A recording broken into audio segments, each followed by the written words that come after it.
Now in its 9th year, this is GabNet, the Great American Broadcast Network. Talk like you've never heard it before.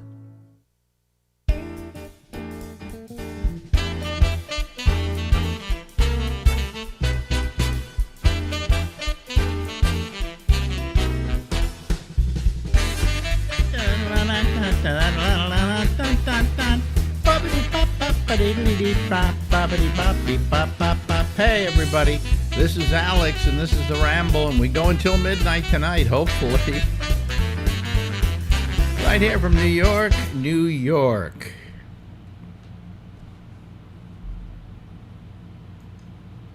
Ladies and gentlemen, here he is, Larry Bubbles Brown. Hello. Hello, Alex. Hi, Larry. How you doing, pal? You doing all right? Yes, the hurricane went to Southern California, Yeah. missed us. So You missed Hurricane Hillary. Hillary, yes, yes. like as they said, that was the only hurricane that wasn't going to blow. Oh boy, Hard-hitting topical humor. hard-hitting topical humor, exactly. Yeah. Weren't you going to get your eyes done or something?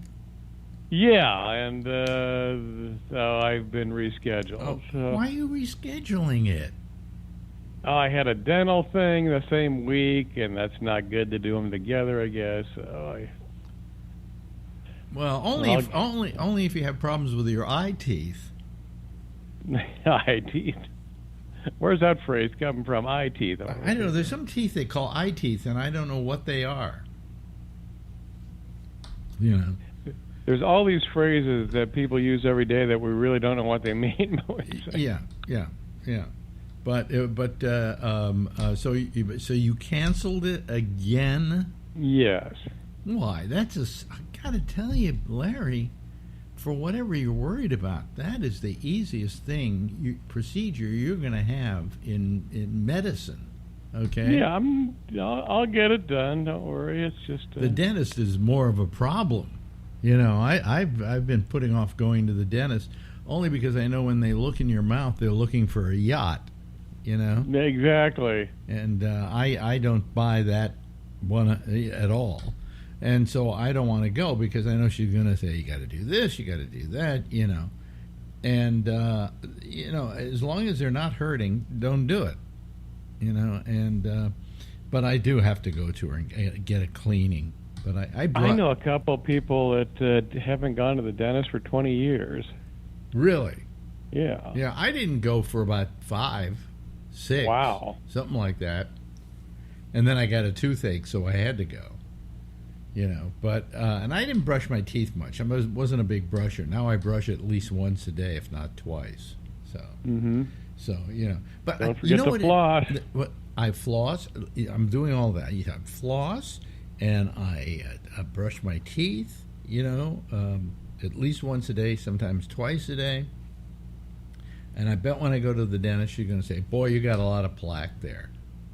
You know, no matter what I do, whether I brush or I don't brush, boy, you got a lot of plaque there. Right. Well, you know, this is from the woman whose job it is to remove the plaque. And so if I've got a lot of plaque there, she may have to charge me more.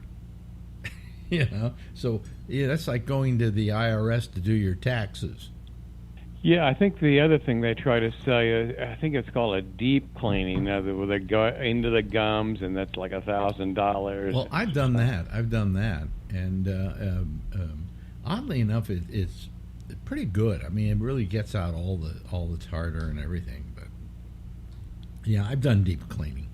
Ew, but I didn't think it cost more money than it cost a little more because they had to spend more time. You know, but. Whatever, you know. I mean, all I know is when I go to the dentist, they're always looking for a yacht. You know, let's do some X-rays. Let's clean the teeth. Okay, how do they look? Oh, look at that! You've got a cavity. We're going to have to do something about that. You know, I haven't had a cavity in years. I had one, I think, about a year ago. As I've gotten older, I think there are no more teeth left to have a cavity in. You know, they're either crowns or they're implants. You know, most of my teeth. You got implants? Wow. I've got 3 implants. Is it? I think it's 3. Yeah. And those work good?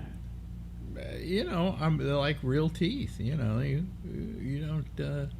It's you know, it's a false tooth. Obviously, I never refer to it as that. I refer to it as an implant. But I mean, it's like your real teeth. You really don't notice them. You know, in fact, I have to move my tongue around my mouth right now to figure out. There's one. There's another. I think not there. Next to it. 2. Where's the third one? I don't even remember where the. Oh, I know where the third one is. It's next to the big one. There it is. Okay, I found it. All right. So I have 3. Okay. Well, You know, that's about 5,000 each. Yeah, about 5,000 each. But you know, it's better. I don't know. I'm just one of these kind of people. I don't want to be missing a tooth. It makes me feel like, I don't know. It makes me feel like I voted for Trump. You know. You can't be in entertainment with a missing tooth. Well, you know, I mean, our good friend Steve Kravitz had a bridge put in the bottom, and all his teeth removed in the bottom. Ooh. Yeah, and he has a bridge, so he takes it out every day. I mean, you know, to me, I don't care what it costs. I would get a full implant in that bridge. You know, what they do. Well, Letterman had the gap. Yeah. That's, I'm surprised that he didn't get that taken care of, but it worked for him. No, it was part. It was part of his character. I think if you look later on, I think maybe it got a little closer together or something. I don't know. But no, he was the gap was his signature. And you're used to it, you know. You're used to it all your life. I'm having a problem with my mouth lately. It's getting. Do I sound like I'm talking just fine? Yeah. Yeah. Well, I just feel like my mouth, the lips are plumping up or something, and it may. You know, you don't want to change. I've never had I have some like crowded teeth in the bottom of my mouth, and I've never had anything done about them because I've always been worried if I did something about them, it would change the way I talk. Because your dentalization, everything's based on your tongue hitting your teeth. Like when you talk, your tongue hits your teeth sometimes, and if let's say that I was suddenly missing teeth down there, I wouldn't be able to talk well. So I'm very careful about that, you know, about any change in the structure of my mouth because I'm used to talking with it. But lately, I feel like my mouth is getting puffy, and I can't. Does that sound weird? My mouth getting puffy? Could be a slight allergic reaction to something. Well, yeah, but this is constant now, you know. So who knows? Maybe one of the medications I'm taking, that's possible too. So yeah, you know. So, and that's the other thing. As you get older, they love giving you drugs. You know, here, you can solve this problem by taking this. Oh, I think the average person over 65 takes 12 or 13 pills a day. Oh, I only take 6. I take one for blood pressure. I take one for I take a boner pill, but I take the boner pill that keeps your prostate shrunk or something. So that's for my prostate, not for a boner. Okay. If it's for a boner, I want my money back. Anyway, and let me see here. I got the. I don't know. I got 6 pills I'm taking, and I would love to just say to the doctor, you know something, I'm going to stop taking all of these, and see how much better I feel. You might feel better. Well, I mean, you know, they go, well, the recording stopped for some reason. I have no idea. But anyway, we're back here. So we just picked up where we left off. Okay. Yeah. So anyway, what was I going to say? Oh, so I'm talking about doctors, and they just one pill after another. You know, when I was younger, I didn't have many pills. But then again, I didn't go to many doctors. All right. But you see a doctor like once a year, and again, he's looking for a yacht like the dentist. So he's checking everything. Oh, and then at my age, 53, and because I had prostate cancer, they're all worried about any change in my biology. And they send me to this doctor and that doctor, this oncologist, that oncologist. I just had a minor case of prostate cancer that hadn't manifested itself outside of the prostate. Very common. Very common. And now it's like I look at my doctor's report on my, what do you call it? The doctor's report on my visit to him, and it says he has prostate cancer. Well, and that's pushing it, But that's the way they look at it. Like, oh, you have prostate cancer, so you could go anywhere else. Could have gone any. And I'm going, no, It was confined to the prostate, and they just so blew it out with radiation that there's probably no chance, knock on wood, that it will come back. But they treat me like a cancer patient. Oh, we got to check this. We got to check that. I always like to talk about the blood test that I got that panicked my neurologist, and he sent me to this blood doctor. It's called the Cancer and Blood Specialist. I think it's a bad name for an organization. I don't think you put cancer in front of the name, But and I went to them, and I got ripped off for $5,000. Wow. The government got a bill for $5,000, and they said, "Fuck you. Here's $1,200." And it's still a ripoff. Yeah, I mean, and then I never heard the results. But anyway, this is what they do when you've had cancer. They suddenly are worried about everything that doesn't look right, and because their specialty isn't that specialty, they always send you to somebody else, and then that guy goes, "Oh, that was nothing." So I mean, it's just ridiculous. And if you listen to this program, you see we talk a lot about medicine, it's because we're old farts, okay? Yeah. And we go to doctors. Marjorie life is pain. Well, Marjorie loves her doctors. There are times in the year where every day she isn't here when I wake up. Where were you? I was the doctor getting a checkup. She's got this doctor. She's got that doctor. She's got the spine doctor. She's got the spin doctor. She's got all these different doctors. And it's like a social occasion for her. It's the only thing she does with her life is go to the doctor. It's amazing. It's amazing. So. And they all the dentist, like you said, searching for the yacht. That seems like they make a lot of money, but that seems to me like a horrible job. What? Being a dentist. Being a dentist, I think the suicide rate among dentists is the highest of the medical professions. That's what I've always heard, yeah, and I could understand why. First of all, you're standing all day, and then you're in someone's mouth. It just doesn't seem pleasant. Well, that is a terrible thing to have to do. But the reason why I think they blow their brains out, you see, it's not dentistry is not like other medicine. I describe it as carpentry. I mean, pretty much. It doesn't seem like they don't get respect from other doctors. They don't? I think they do, don't they?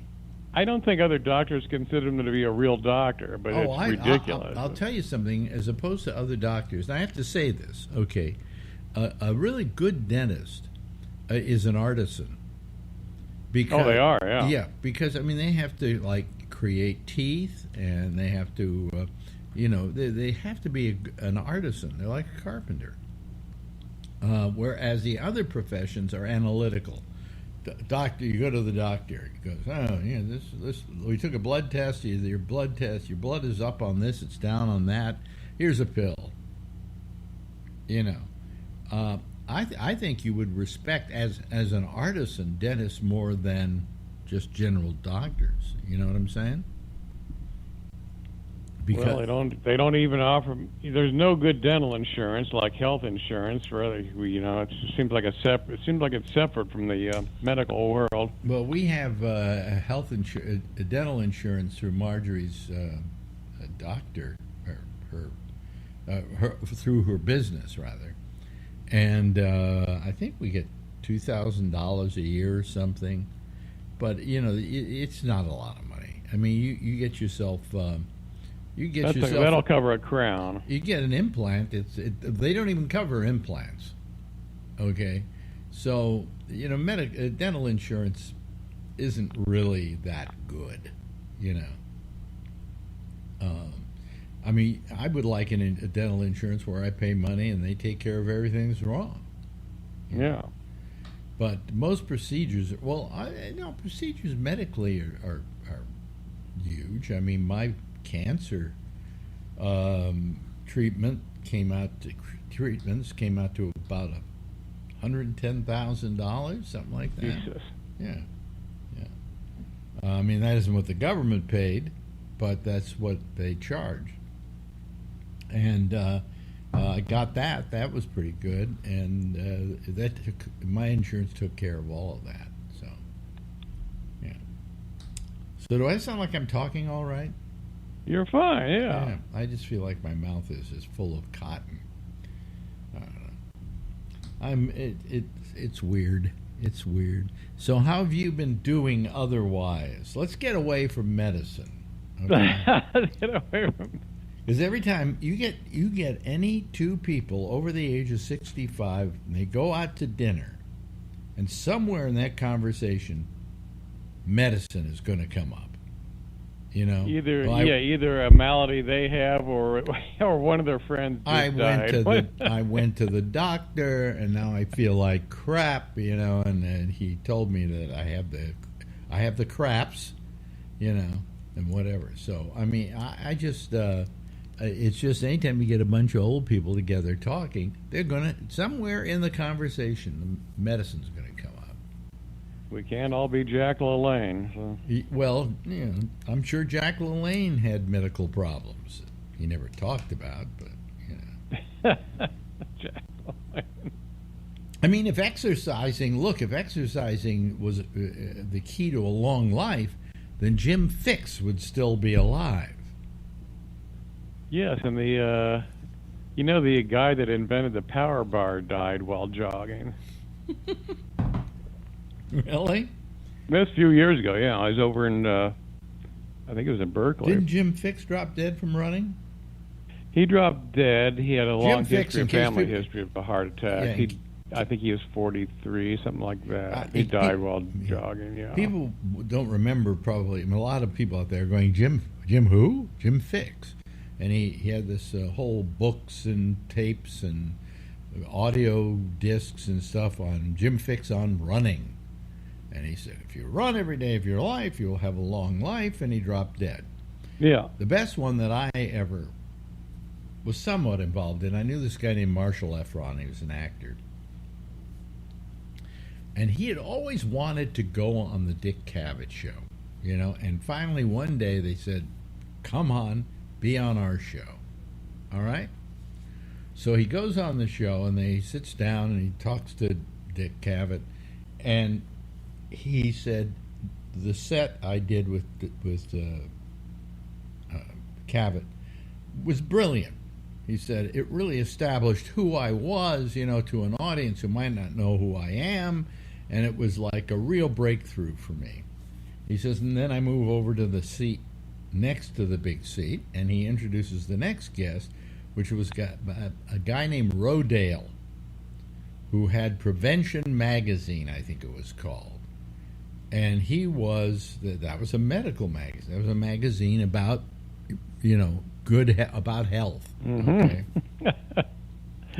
And Rodale is talking about how the fact is that you can live to be 100 if you just eat right and you exercise right and you do this and you do that. And then Cavett is talking, and all of a sudden, Rodale gives out with this gurgle that's known as the death rattle. And it's like, He died right there in the chair on the Dick Cavett show. I've heard about this story. It's amazing. Yeah, he died. Meanwhile, Marshall Efron, who's just done the set of his life. It wasn't a set. It was, him talking to Dick Cavett and so on. It worked just well. We just had killer set with Dick Cavett. Is sitting next to him watching this guy drop dead. So now they stop tape, call for an ambulance, the usual, is there a doctor in the house, but for an ambulance, and the ambulance comes, hauls him away, okay, and the show never aired, and they never asked Marshall back because they considered him bad luck.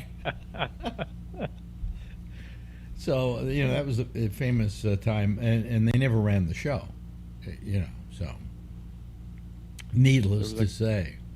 Yeah, the timing's everything. There was a comic, I forget who it was. He went on Letterman his first time, and it was the day the space shuttle blew up, and everybody was so depressed. Yeah, you don't want that to happen to you. Yeah.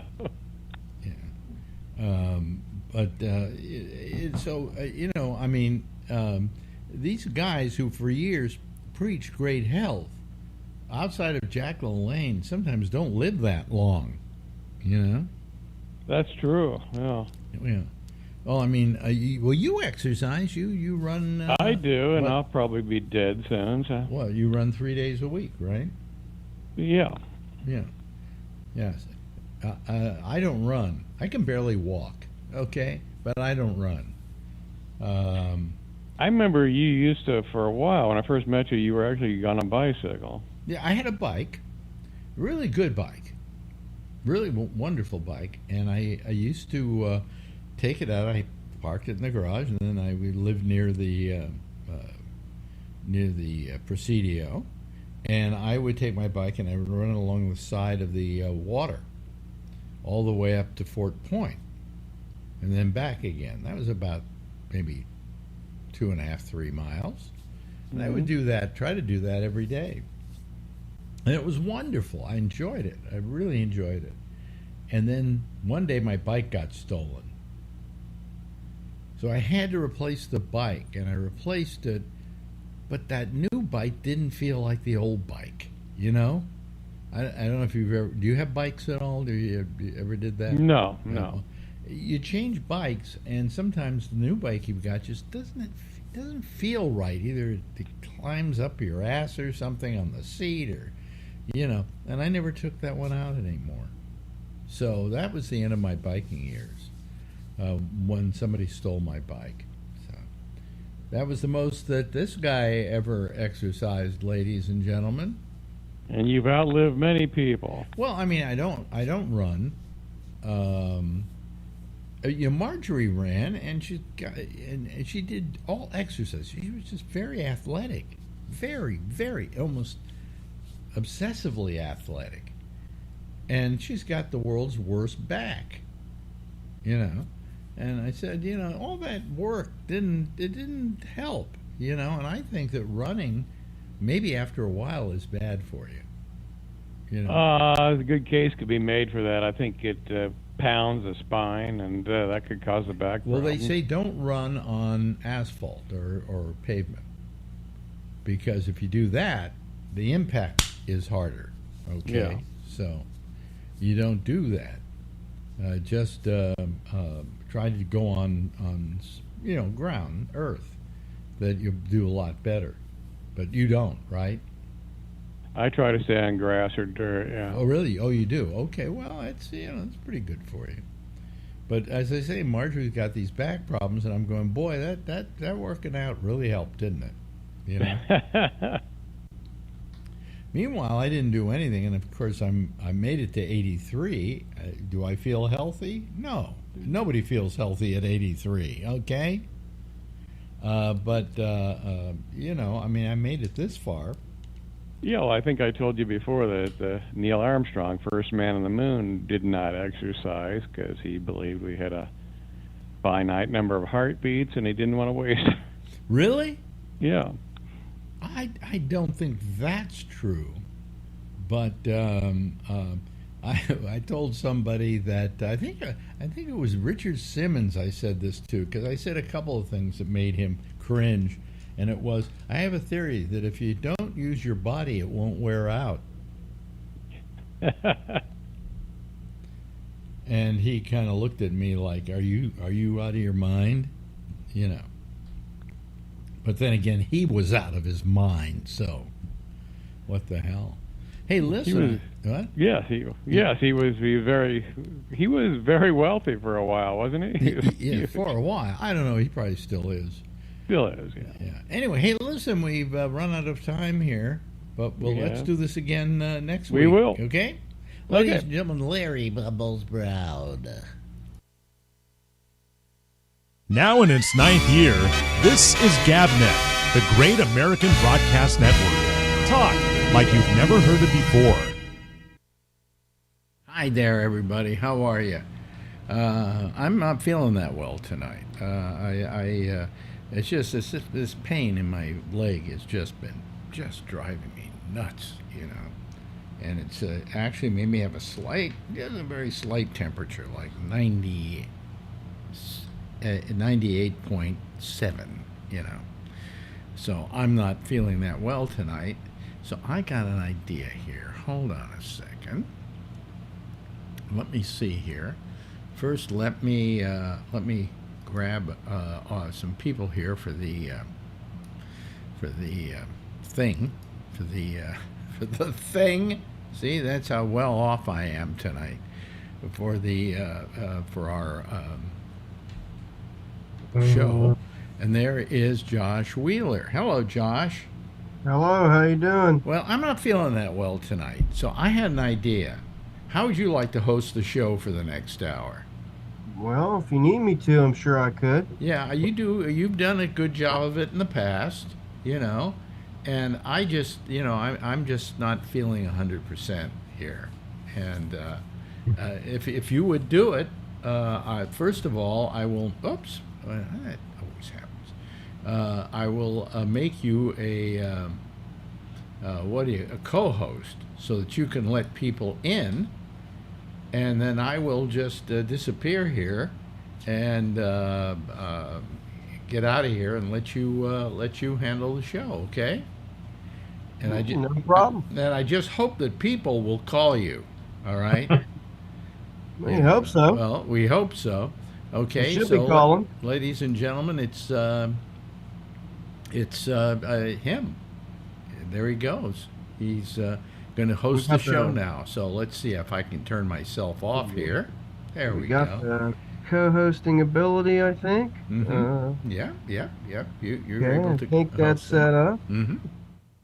Well, if we're set, we'll take off for you. I'll fill in the night for AB since he's feeling a little bit down. Not a problem. Anytime. How's Brian Neary? Doing good. How about you? Well, I'm doing pretty well.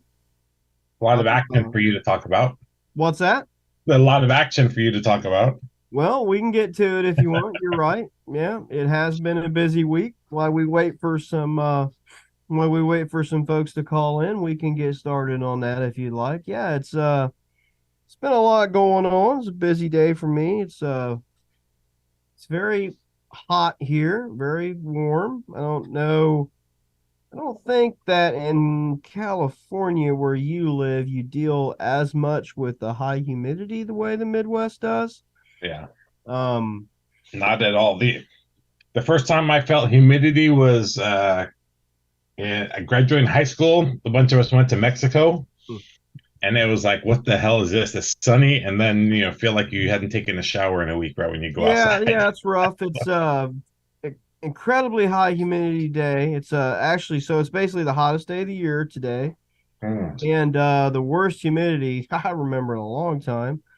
And came home, and it hadn't happened for very long, but my air conditioner wasn't working. So it was like, okay, so I had to jump on that, but I got it fixed. I'm fairly capable when it comes to stuff like that. So I had to run somewhere and get a part from someone I knew who owns their own business doing that, luckily, or I'd have maybe been stuck. replaced it, got her going, looking good now. So got that wrapped up. Sitting around now, ready to go. Talk about anything else that might have happened this week other than weather, because that gets a little worn out. But Yeah, I feel bad because when I'm driving home from Lodi, I see people. This, it's been over 100 up there, and man. coming home, this last couple of weeks, and you feel bad when you see people with the windows rolled down because they don't have no AC in their car.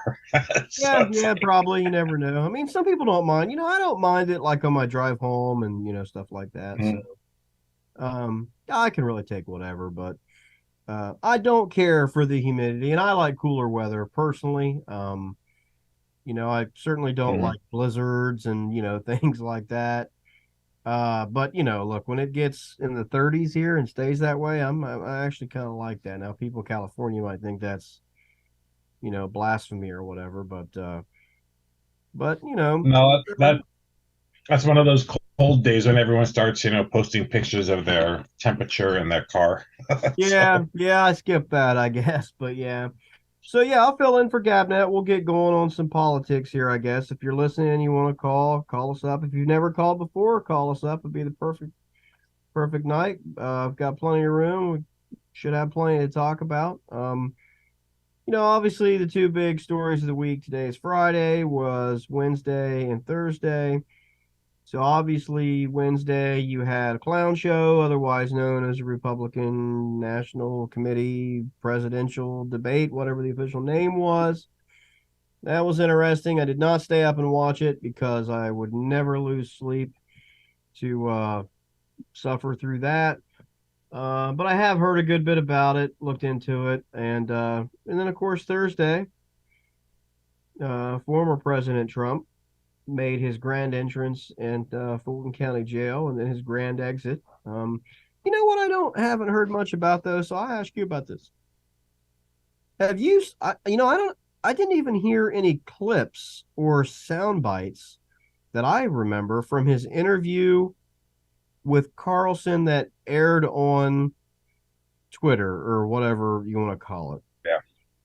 Did you see any of that? Are they not putting that out, or did it not go? Or because I I, thought for sure that the next day that you would hear a lot about it because anytime he speaks, he says something ridiculous, and yeah. anytime he speaks in a long format like that, he says many things that are ridiculous. So I thought for sure he would act like an idiot Mhm. for quite some time, and they would play a lot of it like they normally do.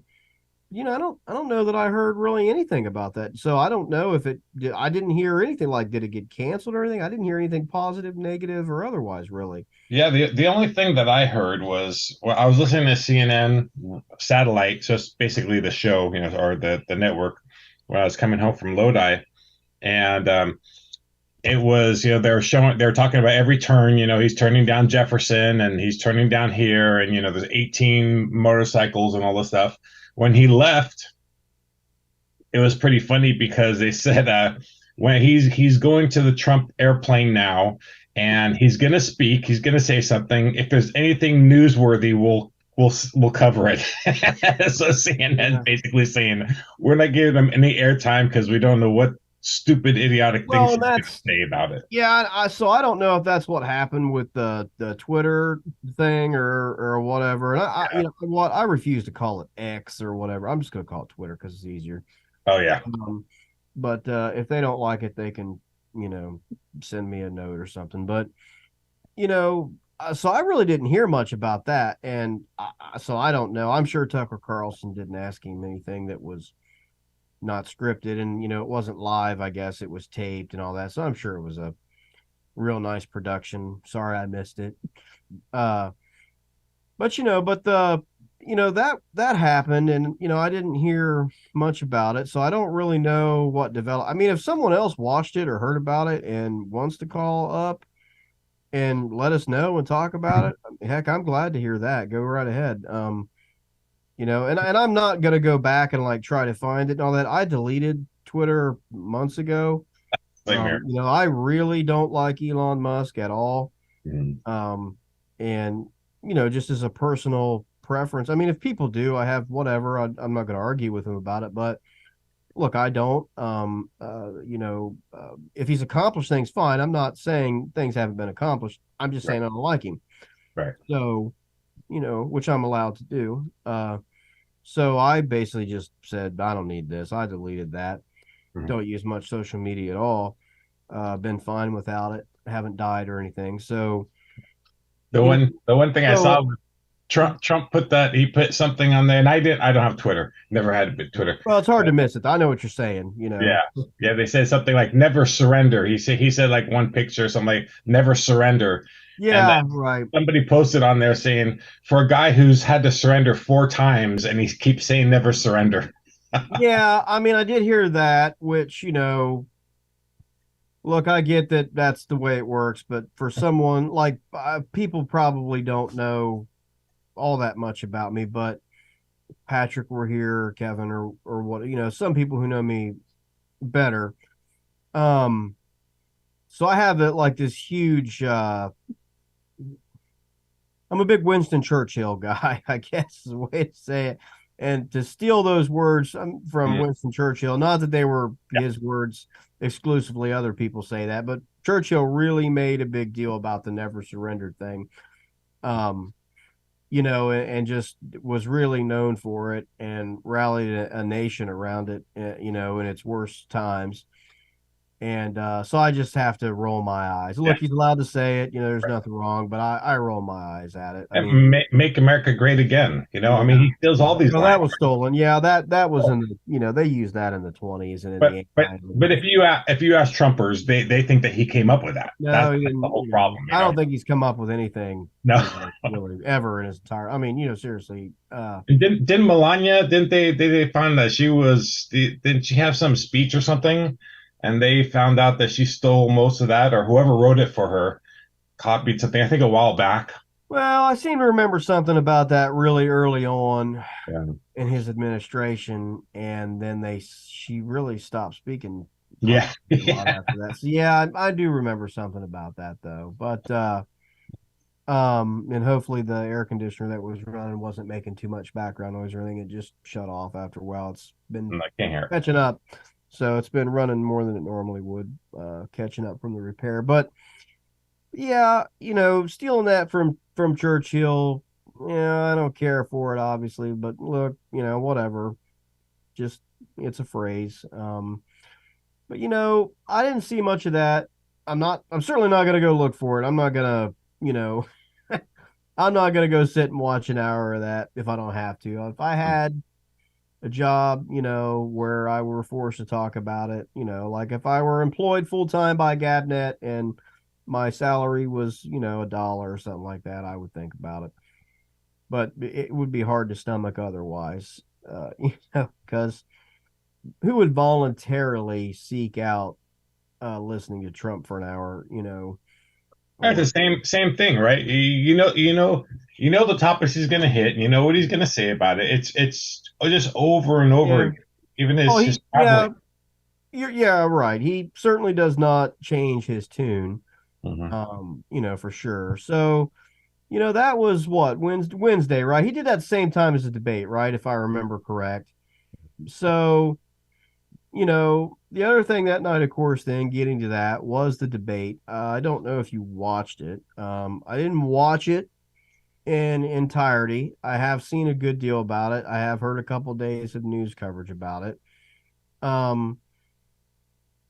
Look, I'm going to try to analyze it, from a fair perspective, because part of what, I would do here is analyze things just like a historian would, or like a journalist should, or anything like that, where I try to set aside, really kind of what I feel personally or whatever, and at least try to look at the events. But look,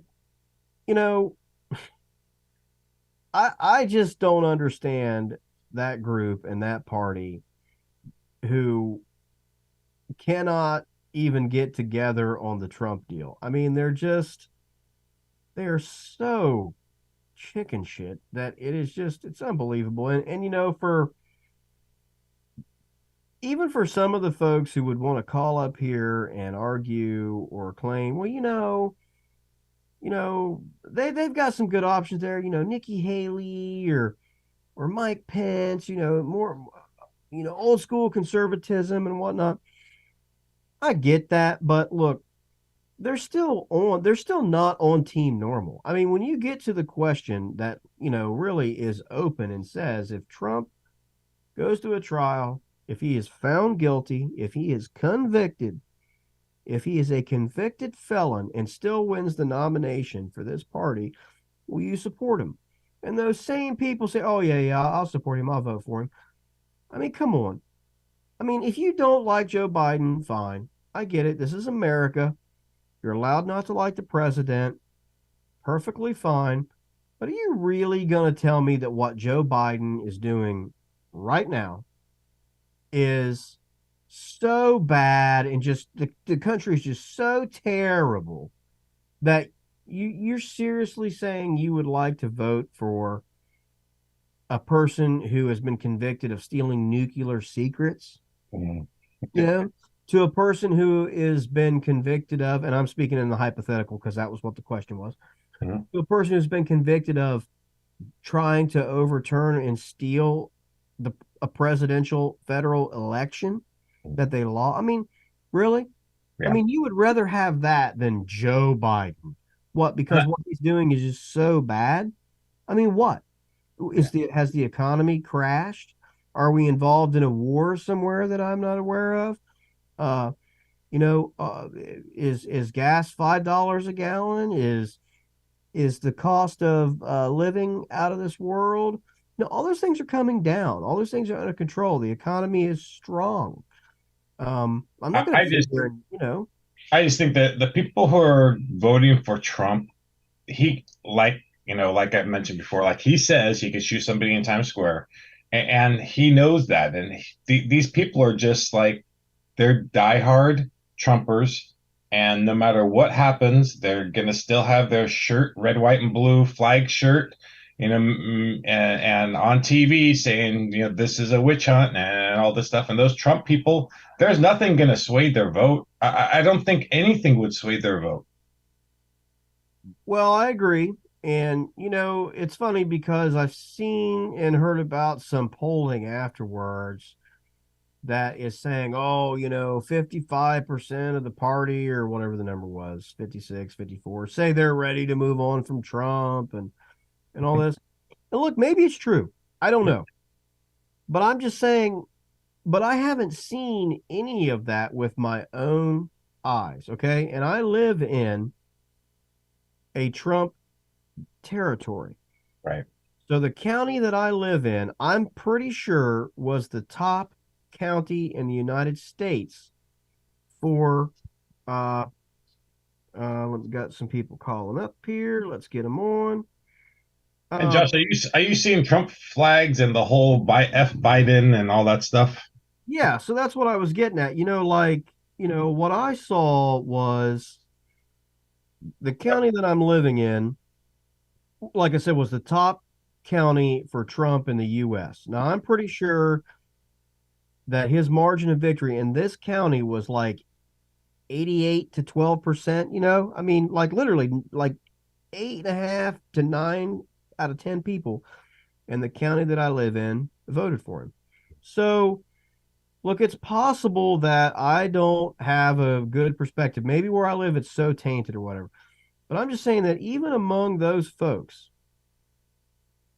I don't have any sense that anything's changing. No one has taken their flags down. No one has taken the signs out of the window. You absolutely cannot go to the grocery store, buy fuel, stop at the hardware, anything without someone walking around with their hat on or whatever. I mean, you just can't do it. So I'm not seeing it. I mean, I don't know, what you guys are seeing where you live, but I hear about this polling that says, 55, 60% or whatever say they're ready to move on from Trump or whatever. But I don't know, where do they all live in the same areas and I'm just not in one of them?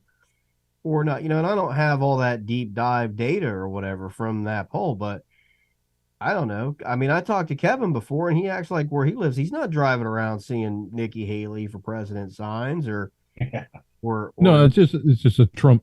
The Trump people are loudmouths. Those particular people are just loudmouth. Mm-hmm.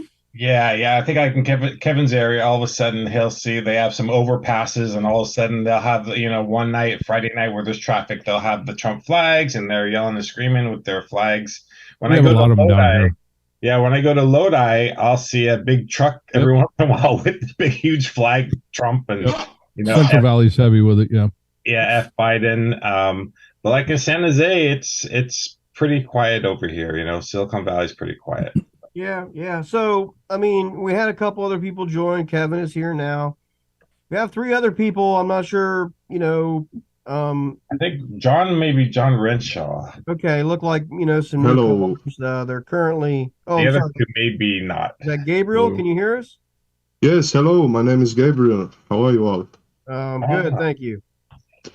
Yes, I am. I'm thoroughly enjoying the conversation. It's a good thing to listen to. I would like to, put my opinion in on this, and I think our political opinions might differ ever so slightly, but it might not change, the fact that we might be able to have a conversation together about an intelligent subject, like the humans we are. He's a racist. Somebody get this nigger out of here. No, please, calm down. It is okay. I'm not here to spread hate. Not really sure. Oh, There's another one. There's another one to dump. I have itchy wiener, my friend. It feels like a very disgusting. Yeah, we'll get rid of those. It glows. I have pubic hair that looks like the origin, my friend. Sounds like he's gotta go. Why did you remove that guy? He was black. Anyway, you racist man. You racist white man. I don't know. Yeah, we'll get back to that. I took a chance on those people, so we'll stick with what we've got. But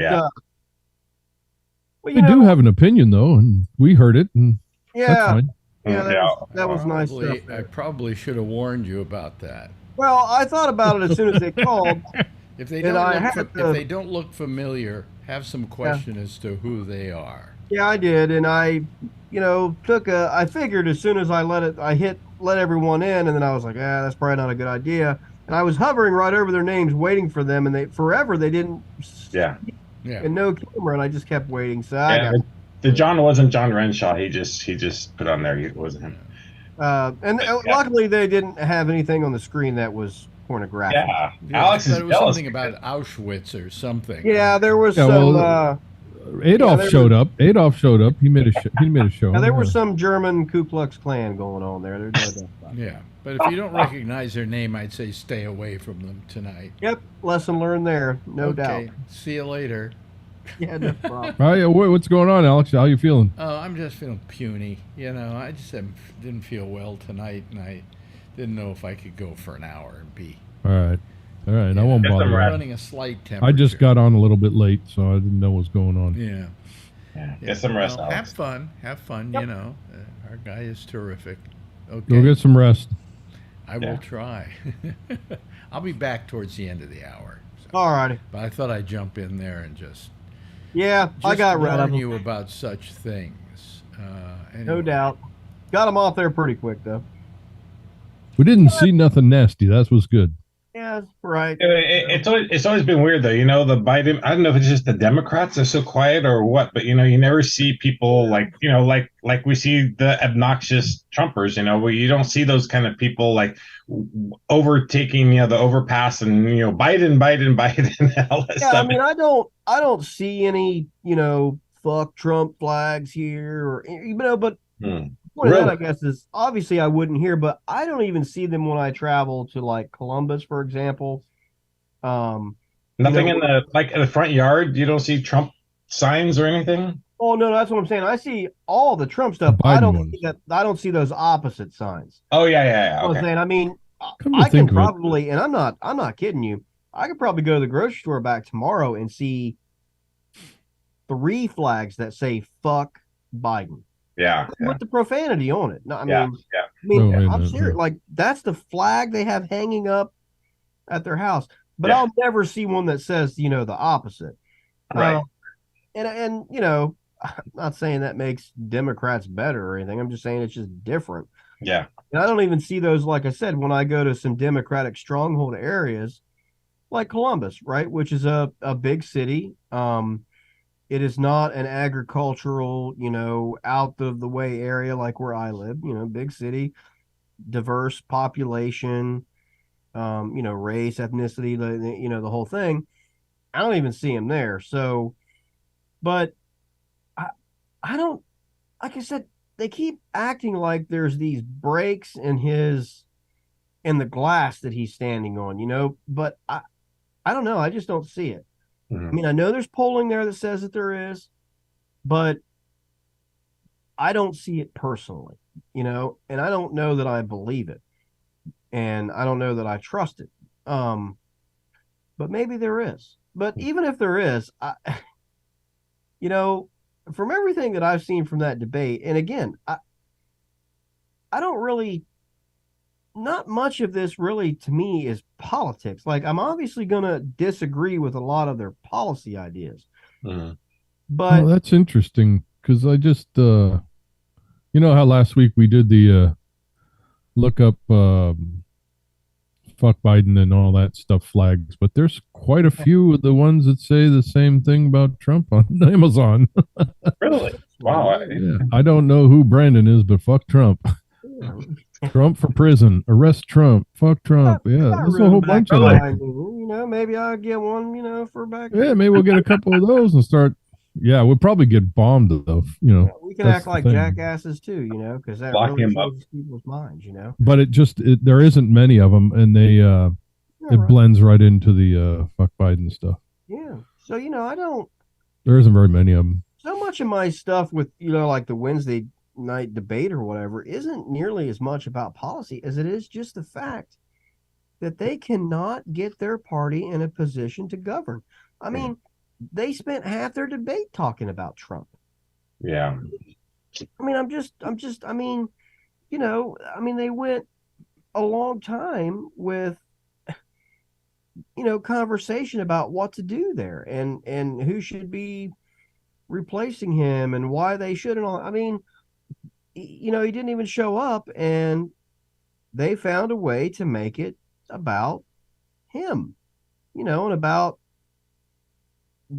what they would do if he were the nominee, and I just, that's what I'm saying is I don't know how, and our friend Patrick is a perfect example here of someone that I'm sure that Patrick, and I won't go too long on this because he's not here, but I'm sure that he is probably in pretty decent agreement or probably be okay with being like a Nikki Haley supporter, for example, right?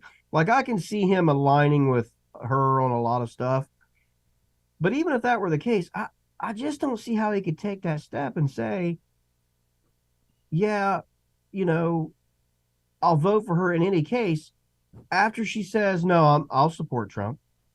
Like, to me, they get to that point, and I just say, if that's the case, then I have to break ties with you, no matter how much stuff we agree on. And I hate to be like a one-issue person, but there are certain issues, and I think trying to overthrow the government, for me, is one of them, okay?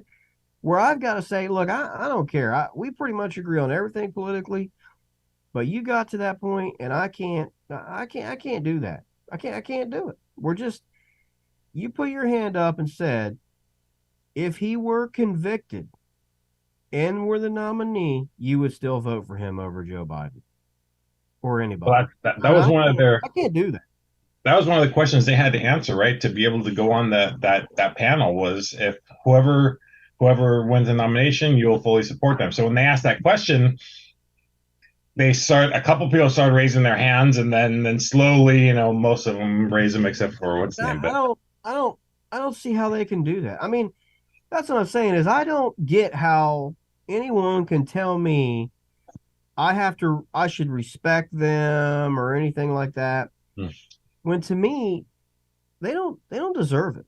I mean, if they have some policy, that I don't agree with and stuff, but see, I could live with all that, I mean, I don't agree with this person, but they got elected president, everything's okay, it's fine, we'll work through that.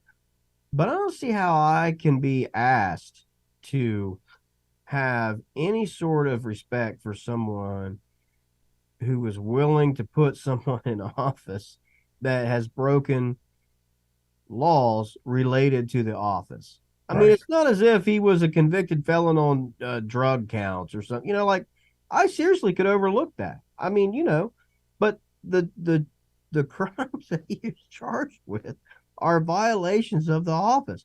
Walking away with nuclear secrets, not giving them back, and then showing them to people. Yeah. Trying to steal the election while accusing other people of stealing the election. I mean, that's like, I can't even approach that bridge because it's a bridge way too far. I mean, it's just not, it's not going to happen. And I don't see how they can go on Wednesday and act that way and then expect anyone to respect them. I mean, Republicans are in that party and they will never give that up. But I would like a Republican or a Trump supporter or anyone to sort of call up and tell me, like, why are you willing to have someone who's been convicted of crimes in the office of the presidency over Joe Biden or anyone else? I mean, yeah, I don't get it. Yeah. Is there not another way to get what you want with someone who has some integrity? And go ahead. I think in their mind that they get brainwashed by him by saying it's a witch hunt, but then they're saying that, well, that's our guy, that's the guy who's the best, he's the best candidate, he's the best president ever, and they're trying to tear him down. So I'm still going to vote because I don't believe that even if he gets convicted, they don't understand the process of getting convicted and getting arrested and all that stuff, and they don't want to believe it, and they just say the whole judicial system is rigged, and they're just doing this to get Trump out of the way. But he's the best president ever. Mm-hmm. Right, and that's where I circle back to saying, are you kidding me? They know that's not true. And they know it. Yeah. And there they are. And that's why I say I don't see how anyone can harbor respect for that or support that. Mm-hmm. I mean, I don't know how Patrick feels about all that. We know a little bit about it, because we talked to him. But, I mean, I can't support that. I'm sorry. And like I say, it has little to do with their policy. We haven't talked about their politics or their policy yet, right? Right. I mean, I'm just talking about their integrity as a person who is seeking elected office and is standing there telling you that they're willing to vote for someone who has been convicted of crimes during their time in that elected office relating to that. I mean, I don't get that. Yeah. Like, well, if I can't be the president, then I'd rather have Trump than Biden. Really? I mean, you'd rather have a convicted criminal. So tell me what is so wrong right now that's the case. It's like if you robbed banks and then you're trying to get a job at a bank. Yeah, you don't believe in the whole system, you don't honor it, and then here you are trying to work for it still. Yeah, and I'm not here to like tell you that Biden is, the top dog, the great. I mean, I'm just saying we're not in a ruinous state right now. I mean, we're not in a state to me that is so bad where I sit down and say, "Oh God, we've got to get a felon in there because they'll be better than Biden." I mean, come on, that's nonsense, So, I mean, that's what happened, with the debate, and that's why I can't watch that stuff because I just can't listen to people who have that, like, they have that way of thinking, and I don't care about the rest because I can't do it. Right. Well, that's what's scary about Christie.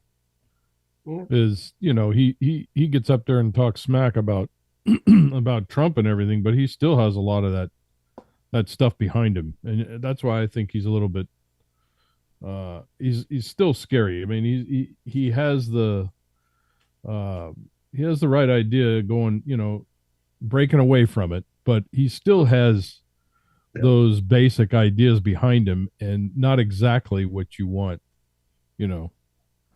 He's still got that shit behind him, the shitty. I'm trying to think of the right words to say, but yeah. I don't know. Still don't trust him. I don't know why they don't kick a man while he's down. What do they have to lose?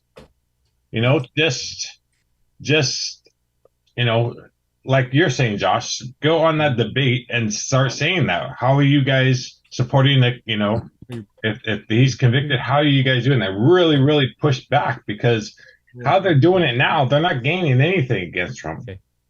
Yeah. Right. At least they'd give him some PR and saying, some attention for doing something like that. Yeah. Having some balls to do that.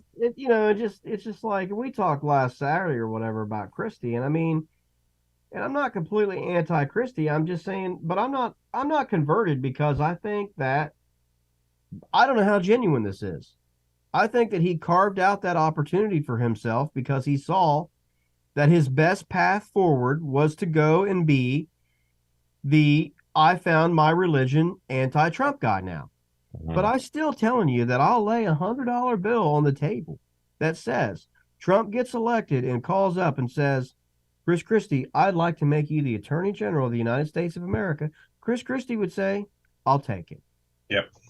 Yeah, and to me, it's not normal politics. It's not two people running for office who talked bad about one another while they were running, because that's how politics is and all that other stuff. I don't think what's happened in this case can be compared to the previous politics. This isn't Harris and Biden or Dan Quayle and George Bush talking bad about each other while they were running for the nomination. And, then one of them gets it and then they make up and they get on the ticket or serve in the administration or whatever. It's not that. That was back when that is actually what it was. Now it's something different. Right. If you ask me. Yeah. And I don't know that Christie would say, I don't think that he like I said last week. And then I think he would come out and he would have all these reasons why. Well, if it's not me, he'll give it to one of those lunatics, and they won't be able to control him. Only I will, and I can't stand him and everything, but I'm just there to watch him, and I don't have to. You know what I'm saying? I mean, he would have one thing after another, and in the end, I think he takes the job. I think that's what they all do, because what they want, that situation. I mean, now that no one's in the room with you, they like sucking that dick and they want to suck some more of it. Yeah, and Trump has always blasted all those guys. Ted Cruz, what he said about his wife and all that stuff. And then right when he gets into power, then he's like, oh, he's looking for positions, and everybody starts kissing his ass. And they say, geez, you can say bad stuff about my wife, bad stuff about my family, bad stuff about me, and just make me, embarrass me to anything. And then he'll say, oh yeah, but do you want a job here? And they say, oh yes, sir. And it's not like Josh, like you're saying, it's like, wow, Josh and I had a good fight trying to be, this position, and Josh wins out, and hey, what else can I do to support you? It's not like that. It's like they're getting blasted by this guy, and then they still go back and kiss his ass and want to do anything. But the stuff that Trump has said to these guys is just really terrible stuff. Yeah, I mean that's his MO. That's always doing that. I mean, I seriously, I mean, that's what I'm saying is, if Trump were elected, and wanted to make Nikki Haley Secretary of State, I know she'd take it. Yeah. She said she'd vote for him, so she's going to take it. Mm-hmm. But 5 minutes ago, she told us, that he was Looney Tunes, and just 6 months ago, she was, I don't kick sideways. I kick forward. I don't kick sideways. I mean, they're just such jackasses. I mean, it's like, just say what you think. And don't get me wrong. Someone could call up and say, well, that's what Christie's doing. Okay. Maybe it is. I mean, I will agree with you that that's what he's doing. I'm just saying, I don't know that I believe it yet. We'll see. I mean, I think that it's being done because that position was not yet taken. I mean, and he said, if I take that position, that's my best path forward. And I think that's why he took it. Maybe he didn't. I have no way of knowing what's in the heart and mind of Chris Christie, right? None of us do. So I don't know. I'm just saying that I don't think it's genuine. Mm-hmm. I mean, don't get me wrong. I don't know that he loves Trump or anything, but I'm just saying that I don't know that it's genuine. I really don't. So I don't know. I mean, what do you think, Kevin? I mean, do you think he's? I mean, you're muted, by the way. You're muted. Sorry, my daughter came in. Yeah, I remember. I don't know. I still don't trust him yet. But I don't trust him yet. Yeah, I mean, I know what you're saying. And look, I don't have a huge, or really, I mean, I don't harbor any ill will toward Christie, or he actually even says some stuff that I agree with or what. I'm just saying, and not just on Trump. I mean, he's said some other things that okay, I don't know if I'm 100% on that, but I work with you, right?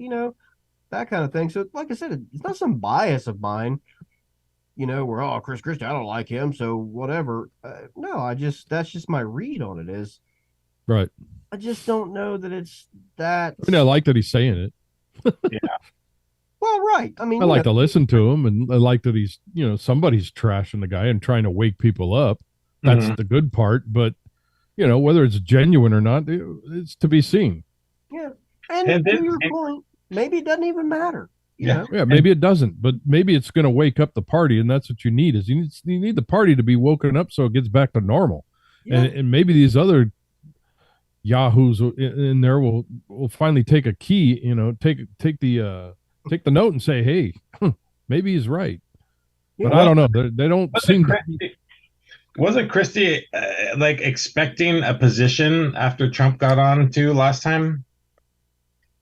Christie was yeah, but didn't he get one and then he didn't? He got something weird like that. Yeah, seem to remember something about that. Yeah, I think he got one and got cut loose or something.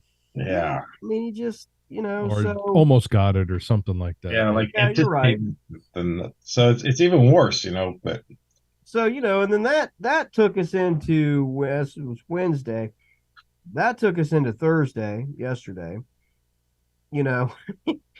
And the massive clown show that followed up the one from Wednesday. And I mean, the media, come on, I mean, the motorcade, the plane, I don't watch that stuff because it's just stupid. I mean, this is following Tiger Woods' car from the golf course that he just withdrew from, even though he's not in the tournament anymore. Instead of showing the tournament. Not only did they follow Giuliani and Trump, they did the same shit. Grow the fuck up. And then they sit there and complain about how, they're doing this because he's doing this because the media is going to follow him, and the media follows him. Yeah. And they talk about it. I mean, why don't you just turn off the damn camera and play a goddamn commercial or something? Yeah, I mean, or yes, I know I beat this horse all the time, but that's why I watch C-SPAN. They just turn the camera on. They don't tell you anything, They just let people say what they're going to say. And they cover some of that, and they do. They just put a camera outside, and they show you what's going on, and you figure it out for yourself. They're not telling you anything, but I think so it must have been Thursday morning. Then I'm driving to work, and they were having this discussion about what was going to happen Thursday on Morning Joe, 6:30 in the morning or whatever.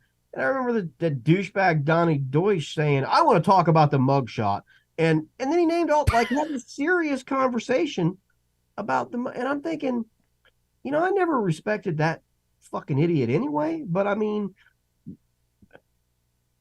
that's like the dumbest. I don't care. Yeah.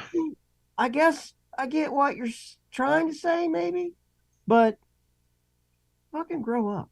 I mean, why they have that guy on there. I haven't yet to ever figure out. He's a marketer or whatever. Okay, well, good for him. But I mean, really, they want to, and he's talking about how it's going to be so historical, and they should just show that mugshot in every commercial, and that's all they really need to do. Really, because like where I'm from, probably people around here would jerk off to it. So I don't know if that's going to help. I mean, maybe.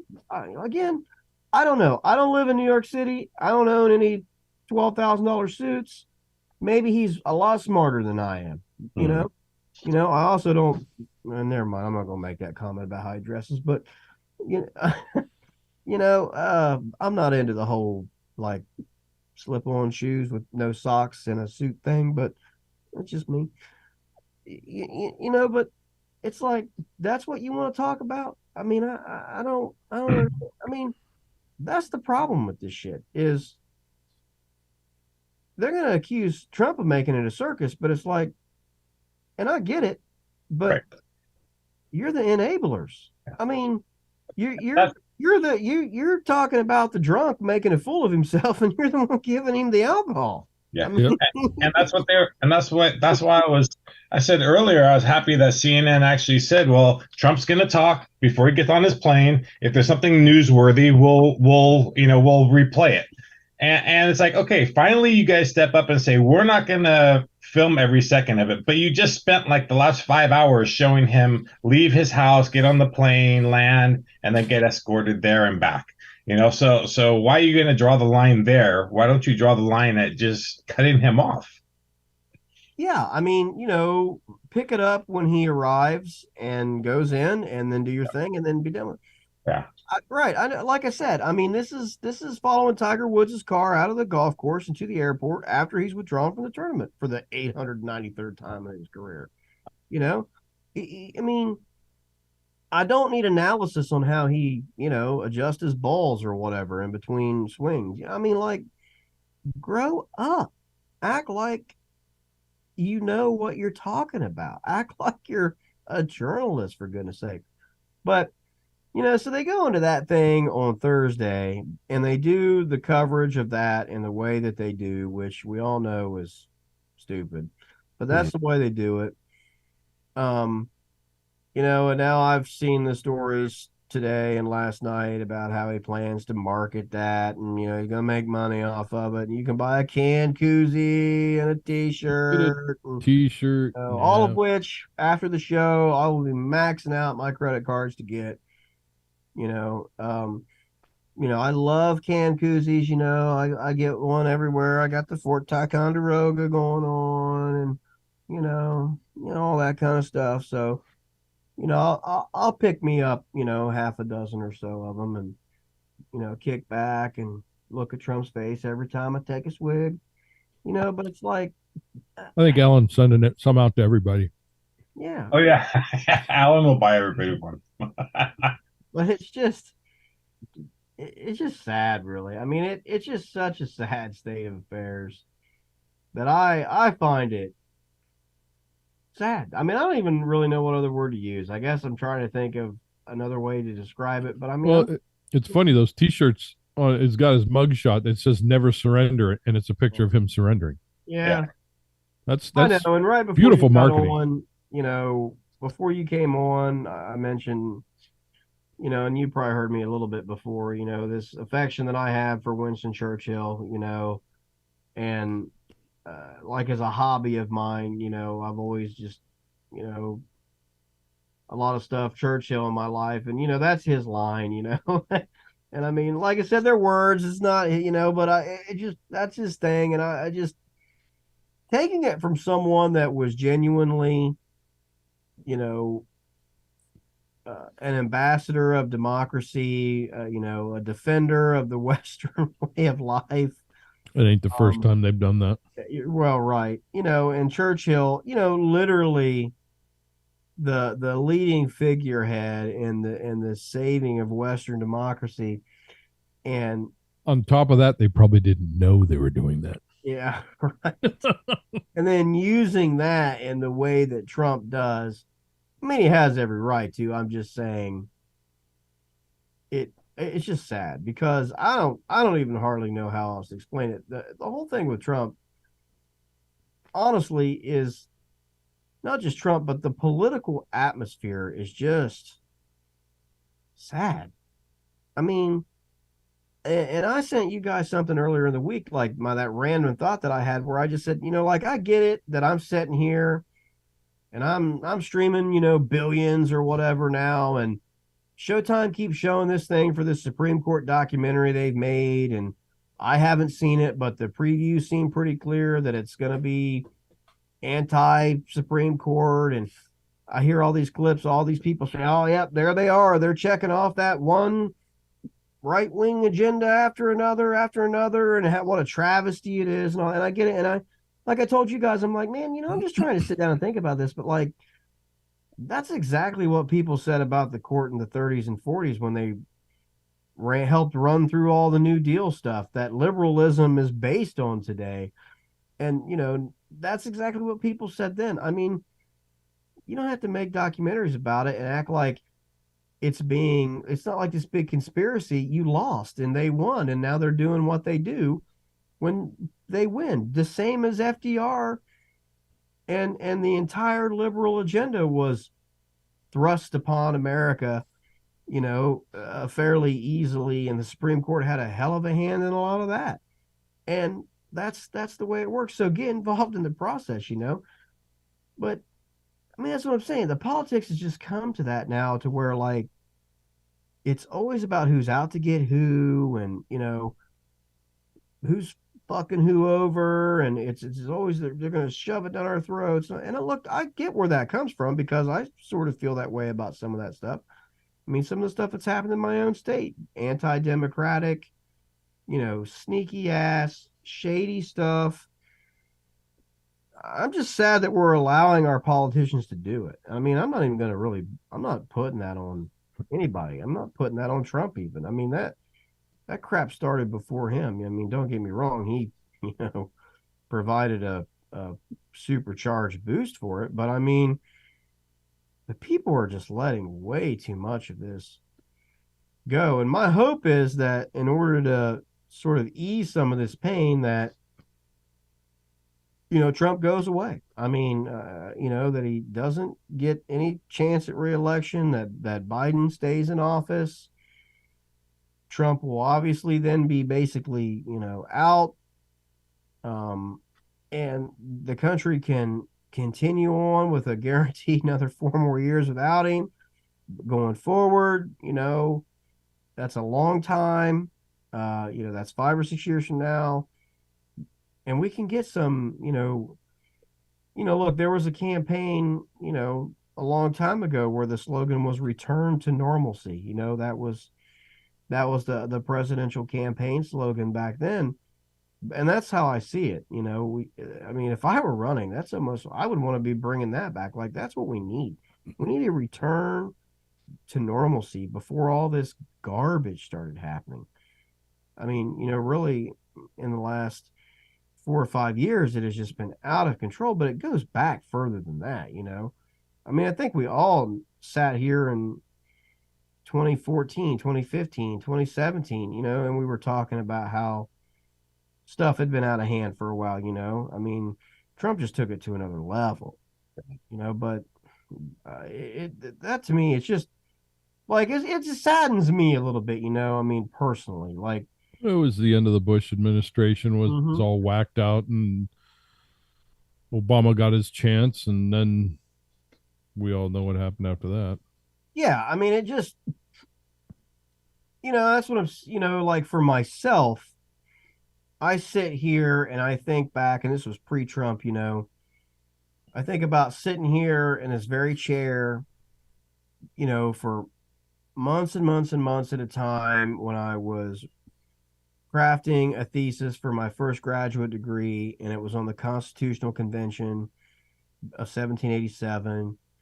And all stacked up around me were all the resources. I had all these papers, and I had the notes on the convention from Madison, and then the official notes that were taken, and all the others. All the primary sources were all stacked up, and I was going through this stuff every day, day after day, and I was neck deep in this debate on how to form our government and what it should look like and how it should operate, and the debates that these men had. And some of them were great people, some of them were not so great people, but some of them, who, even if they weren't great people, their arguments or their stances were wise and honorable. I think about that debate and what they came, and it just makes me sad, because we've gotten so far away from it that, and it's not, there's many people, but Trump's the kingpin of it. I have no idea about the meaning of any of that. It's just aggravating. It's just sad that it's been torn down to that level. It's bad. Yep. And I think seeing at least for me, Obama's side was such that swing, like, wow, this is really good and all this, and then to be swung back the opposite way is a really big swing. So, well, it's been a tumultuous decade. Mm-hmm. Not the first one. It won't be the last. It makes Obama's term look like, oh shit, I didn't have enough time to do anything, and then all the shit hit the fan again. Yeah, it's been a tumultuous decade, and but it's not the worst and it's not the last. I don't know how this decade. To me, in my mind, this decade is not as bad as the 60s, for example. But I don't know. Maybe some people who lived through the 60s now say, "Oh no, it is. It's worse." It's fair. Yeah, 60s were pretty rough. Yep. Assassinations, world, wide-scale war in Vietnam, protests, counterculture, liberalism. Just crazy. So I don't know. That's the one thing that I see Alexis back, but that's the one thing that I've always, with all the turmoil in the political atmosphere, I'm constantly looking around for somebody to pick somebody off. Yeah. From hearing the, knowing what happened in the 60s and the 70s, I'm constantly looking around going, who's going to pick this guy off, or who's going to try and pick him off? It doesn't happen, but it's a terrible thought. But what does it say? What does it say about America that we can even get this far? Right. Yeah. That he can get this far and still be, it's just. Well, that's the thing. Yeah. Yeah. That's the thing. Yeah. It just makes you wonder, and not get picked off. Yeah, I just think that the Republicans should be ashamed of themselves that they've even let this thing go on, and that they haven't said, "Hey, we got to look for a better idea here. We can't allow our brand to be sullied by this criminal." Basically. Well, even in the Nixon era, that's what they did. They said, "What the hell's going on here?" Well, all I'm saying is that I think Biden's slogan should be: you can either vote for the you can either vote for the president of the United States or prisoner PO 56789 or what that number is, because he now has a prisoner number. Yeah.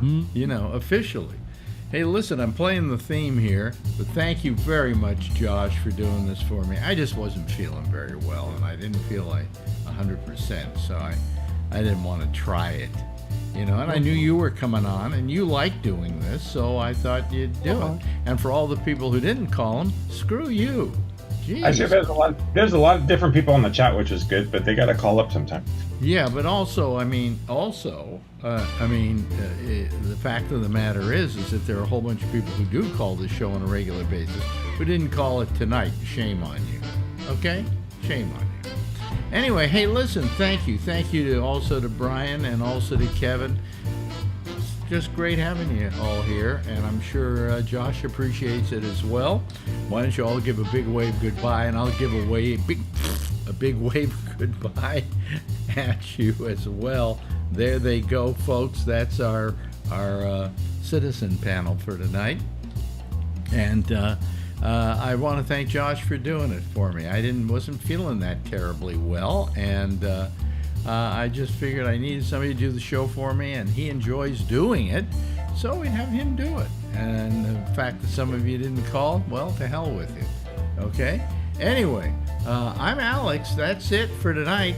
We'll see you again, let's see here, on Monday with the pop-up show. It goes out over Facebook, and then we'll be back again here on next Wednesday, hopefully. Same time, same station in life. In the meantime, as always, if you see her, tell her I love her, okay? Good night, everybody.